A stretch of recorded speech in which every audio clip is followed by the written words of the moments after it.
Craft cocktails. People ask me a lot, how do I make craft cocktails? How do I become a craft bartender? First thing I ask them is, what is craft? Rarely can they tell me. One of my staff members asked me what craft is, and I had no answer for them. I started using things as an example. Well, this is a craft beer and this isn't, but an example is not a definition. I was blessed enough to go to a tequila seminar by the brand ambassador of Milagro Tequila. He broke down in the perfect terms what craft actually means. There are 3 levels of production in the wine, beer, spirits world when we're talking about products. The first level is commercial, second level is artisan, and the third level, and the holy grail, is craft. A commercial product is a product that is made for one reason and one reason only. It's made to turn a profit. Whatever non-natural and potentially harmful chemicals that the law will allow to go into this product, no problem. Recipes will change from year to year depending on which scientific compound of Monsanto that they're deciding to put into our food supply. There's a type of tequila called,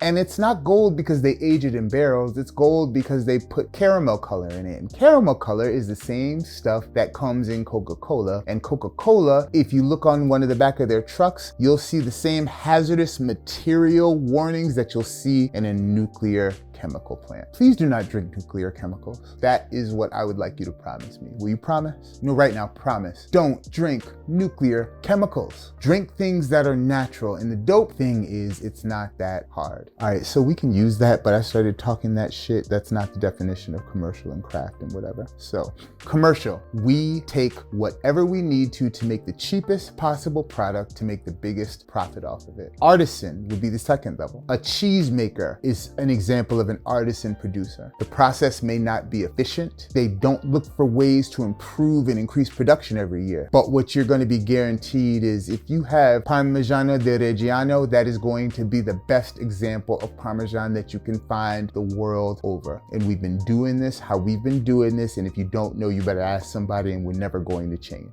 Artisan is amazing, but it can be very difficult to start a new artisan brand. If you start a brand in 2024 and you make something the exact same way they did in 1824, good luck on making some money. Craft is artisan techniques with the best that technology and modernism has to offer us. Commercialism is not the start, it's the end result of artisan and tech put together. When you're having something that is craft, it is thought to be made in a way that honors the past and looks towards the future. The word I use when I'm talking about essentially a bartender, a cocktail, a wine, a beer that gives a shit is thoughtful. We don't care about something being at a 5-star establishment. We don't care if the person making our cocktail has on a shirt from Goodwill or a 3-piece suit. The thing that we're concerned about is, did you think about what you were doing? And when you thought, did you give a shit? One of the easiest ways to give a shit is to improve the ingredients that go into your cocktails. These ingredients that I'm going to show you are going to change your cocktails and give you the ability to make some of the world's greatest drinks. Not tomorrow, but right now.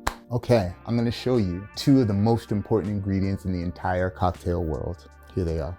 Do you know what this is? It ain't water, it's clear. It's not moonshine. What I have in my hand is this, sugar, but it's liquid. It's been made into something that you've probably heard of before called simple syrup. Now again, at the barrel age, I'm gonna ask some things of you, and I'm gonna ask you to make me another promise. They sell simple syrup. I need you to promise me that you are never going to buy simple syrup, ever. You make your simple syrup your doggone self, and you need 2 ingredients. Sugar, water. When sugar and water meet, simple syrup is born. Simple syrup is to cocktails what salt is to food. If you think you don't like sweet drinks, you don't like overly sweet drinks, but without any sugar, you're not going to have a cocktail and you're not going to like what's in the glass. And I'm gonna give you some more free game. The recipe for simple syrup is equal parts. We find equal parts not by volume, but by weight, by using what my friends back in the day on Fish Tour called a digi, AKA a scale. Use this in weigh by gram grams and just make sure you have equal parts sugar and water, and every single time your cocktail will taste the same. Here,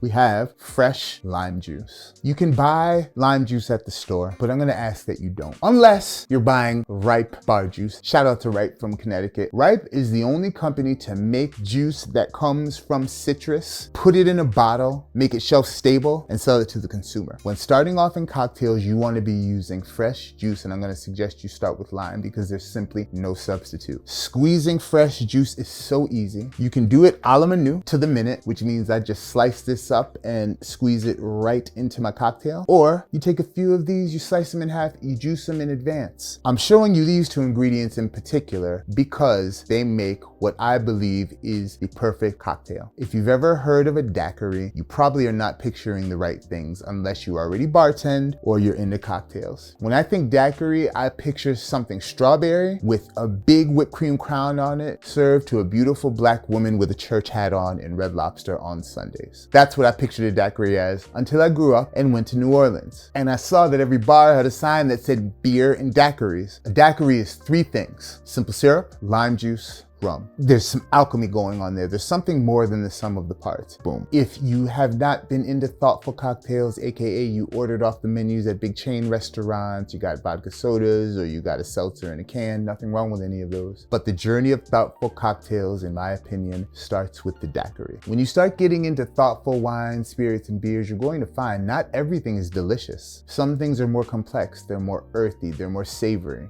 but they don't make you go yum. The daiquiri makes you go yum. It also teaches you what it's like to smell the aroma, have an initial taste, and that journey of the taste when you first get that sweetness. Then that lime kicks in with bracing acidity, and then you taste the notes and the funk in that rum. Even after you swallow, you're left with this aura of just goodness and secondary flavors. You only need one spirit for this cocktail, and that spirit is white rum. You want to find a white rum other than Bacardi. A good one to start with is Don Q to really taste what Cuban style rum is all about. So I want to do two things here. Number one, I want to open your world to the daiquiri because if you're serious about cocktails, all roads lead here. I also want to practice my technique. I'm a great bartender. I know lots of cocktails. I can suggest your next favorite whatever. I also am amazing at hospitality and making people feel great. It is my job and my responsibility to make my technique better. So I'm gonna teach you, and you get to make fun of me when I mess shit up. Awesome. All right, we have the classic daiquiri. I'm going to start with our smallest amount of an ingredient. 3/4 of an ounce, simple syrup.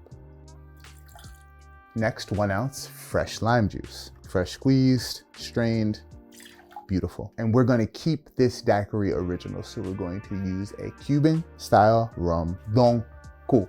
Imagine how cool I was when I started calling this Don Q and not Don Q. Yeah, I'm so annoying. 2 ounces.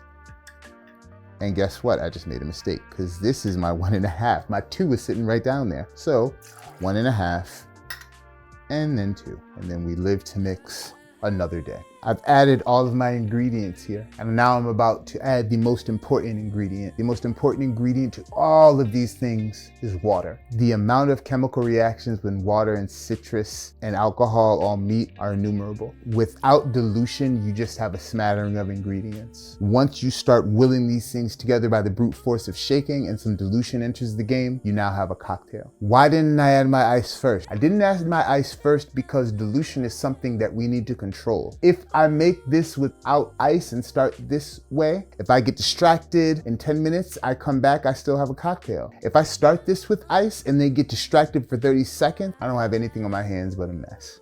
Okay, gonna add ice. Then we flip back into our large shaker and then we shake. Break the seal, let her drip for effect. Grab our glass, grab our Hawthorne strainer. And just for effect, let's grab our fine strainer. Pour it. Tap for no damn reason. And now, time for our garnish. The standard garnish for this cocktail is a lime wheel. I don't understand why this is done with a lime wheel, because I watch people, when they get this thing, they try to squeeze it and their hands get all messed up. Why we do that shit? Why we don't just do this? Why? I'm here trying to tell you to do a bunch of shit that I want you to do, but me you should actually listen to. Everybody else was wrong. Let's for once stand on protocol. We'll do our lime wheel garnish on this lovely pit for some aesthetics. And we have what I believe is the place your cocktail journey should start. The classic rum daiquiri. Cheers. Now, can I get it to my face without spilling this mother? Oh my God, that's perfect. You know how you start doing something and you lose a little bit of wonder? I never lose wonder when it comes to a good daiquiri. I mean, it's literally delicious. Okay, I'm gonna stop now before I drink this whole son of a